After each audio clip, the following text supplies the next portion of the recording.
এবার আসি ইয়েস নোর ক্ষেত্রে কি বলি আমরা যখন ইয়েস বা নো বলা হয়। ইয়েস হলে আমরা বলি রিপ্রেজেন্ট দ্য অ্যাফার্মেটিভ, নো হলে রিপ্রেজেন্ট দ্য নেগেটিভ, এরকম লিখে আসে।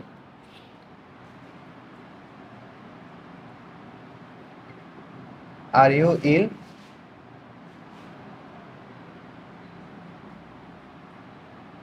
The teacher asked the girl. Yes. তাহলে এই সেন্টেন্সে খেয়াল করি, are you ill? The teacher asked the girl. মেয়েটাকে শিক্ষক জিজ্ঞাসা করলেন, তুমি কি অসুস্থ? হ্যাঁ। তাহলে মেয়েটা এখানে আর কি বলতে পারতো? নো। ইয়েস বলতে পারতো কিংবা নো বলতে পারতো। যখন সাধারণত ইয়েস বা নো বলা থাকে, ইয়েস বলে আমরা বলি রিপ্রেজেন্ট দ্য অ্যাফার্মেটিভ, নো বললে রিপ্রেজেন্ট দ্য নেগেটিভ বলি। কেমন? এখানে একটু খেয়াল করি, বর্তমানে যারা ব্যাকরণবিদ তাদের মতে যে রিপ্রেজেন্ট দ্য অ্যাফার্মেটিভ আর রিপ্রেজেন্ট দ্য নেগেটিভ এটা এড়িয়ে যাওয়া হয়, হ্যাঁ, অনেকটা বাদ দেওয়া হয়। এটার পরিবর্তে তারা কোয়েশ্চেনের সাবজেক্ট এবং অক্সিলারি ভার্বটা ইউজ করে। দেখাই, প্রথম অংশটা আগে সলভ করি। প্রথম অংশ, এই যে এই প্রশ্নটা করছে কিন্তু teacher, the teacher asked, the teacher asked the girl. আমরা একটু আগে বললাম অক্সিলারি ভার্ব দিয়ে প্রশ্ন করলে একটা ইফ লিখতে হয়, ইফ, তারপর সাবজেক্ট আসে, তারপর অক্সিলারি ভার্ব। ইউ বলতে মেয়েটাকে বোঝাচ্ছে, তাই সি লিখবো, আর অ্যামিজার থাকলে ওয়াজ, আর she was ill. If she was ill, মেয়েটা কি বলছে, ইয়েস কিংবা নো। এটা আনসারটা হবে এরকম, the girl replied, the girl replied that, the girl replied that. তারপর কি করবো আমি, এই যে প্রশ্ন থেকে সাবজেক্ট নিব, অক্সিলারি ভার্ব নিব, সাবজেক্ট নিব আর কি নিব, অক্সিলারি ভার্ব। সাবজেক্ট কে ছিল, she, that she. Auxiliary verb কে ছিল, was, that she was. Yes বললে লিখবো শি ওয়াজ, নো বললে লিখবো শি ওয়াজ নট। ইয়েস বললে শি ওয়াজ, নো বললে শি ওয়াজ নট। কেমন? তাহলে এটা কি বললাম, রিপ্রেজেন্ট দ্য অ্যাফার্মেটিভ বা নেগেটিভ লিখলেও চলবে। তবে will you go to school?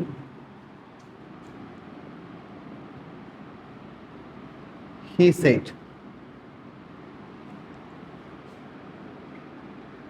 Yes, I said. আমি বললাম yes. তা আমিও বলতে পারতাম yes কিংবা no। কেমন? প্রথম অংশটা সলভ করি আগে। তাহলে হি যেটা প্রশ্ন করলো কি লিখতে হবে, asked. He asked me. কি দিয়ে প্রশ্ন করলো, will, auxiliary verb। তাহলে কি লিখবো, if, if।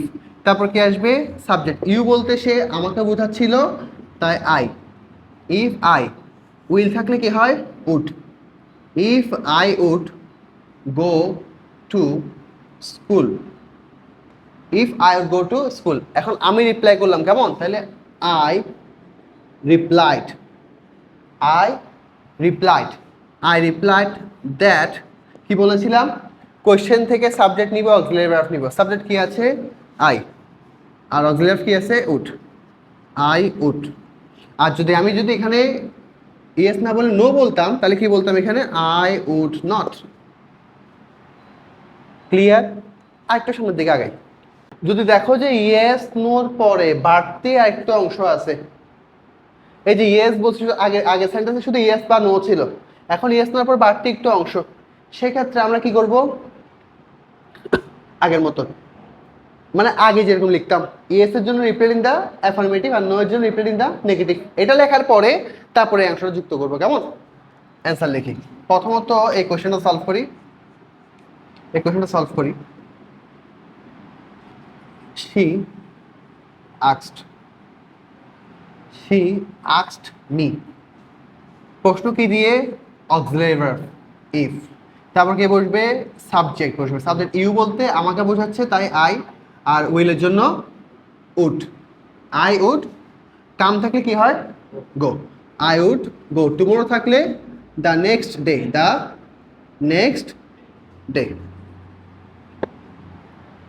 আমি কি বললাম? ইয়েস। তাহলে এটা I replied in the affirmative. তাহলে ইয়েস বলে কি লিখবো? I reply in the affirmative. আর নো বললে reply in the negative. Yes বললে reply in the affirmative, no বললে reply in the negative.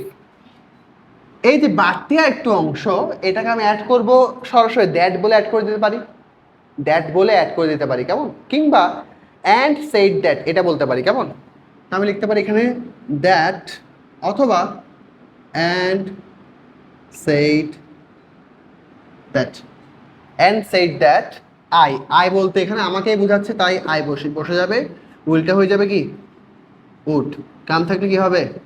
Go. Tomorrow থাকলে দ্য নেক্সট ডে। নো বললে কিন্তু রিপ্লাই ইন দ্য নেগেটিভ হইতো এখানে, কেমন? এখানে নেগেটিভ হচ্ছে যদি নো বলতো। আশা করি ক্লিয়ার, কেমন?